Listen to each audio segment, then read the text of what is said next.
આપણે તાળીઓથી વધાવીશું. વધાવીશું. કાર્યથી વધાવીશું. બધાને વધાવીશું.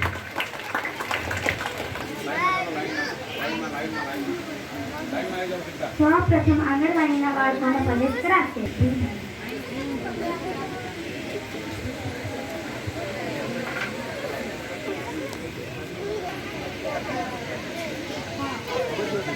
દીકરા ભાઈ આપણે તાળીઓથી બધાને વધાવીશું.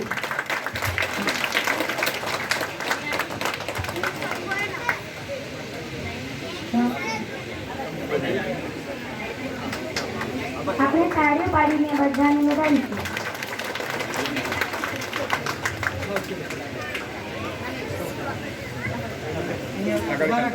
ઉભા રાખવાના છે. હા, ઉભા રાખજો દીકરા. હવે આપણે તાળીઓ પાડીને વધાવીશું. આગળ આવી જા દીકરા, આગળ આવી જા. હા એમ. આપણે હવે બાળકોને તાળી પાડીને વધાવીશું. બધા તાળી વાળો, ચાલો બધા તાળી વાળો, બધા તાળી વાળો, ચાલો.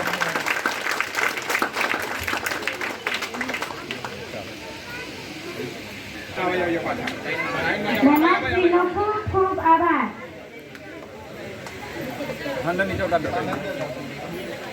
ઉત્સવના આ શુભ પ્રસંગે આપની સમક્ષ હવે અમારી શાળાના તેજસ્વી વિદ્યાર્થીઓ જે આ શાળાના ચમકતા સિતારા છે તેઓ આ ગામ તથા શાળાનું ગૌરવ છે. તેઓ પ્રથમ ક્રમે આવે. ધોરણ 3 સૂર્યપ્રકાશ ચોથારામ માલી.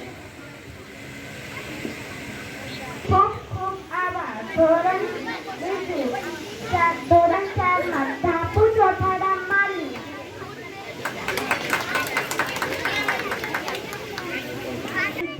જાવે જિંદગી મારું માનવી છે તે ઇન્સાન હોય છે. આજે આંગણે આજ રંગ એવા પ્રવેશ ઉત્સવ કાર્ય મહેમાન શ્રી અદાનીય રાજ્યના નાના મંત્રી શ્રી કનુભાઈ દેસાઈ સાહેબ પોતાના આશીર્વચન પાઠવે છે.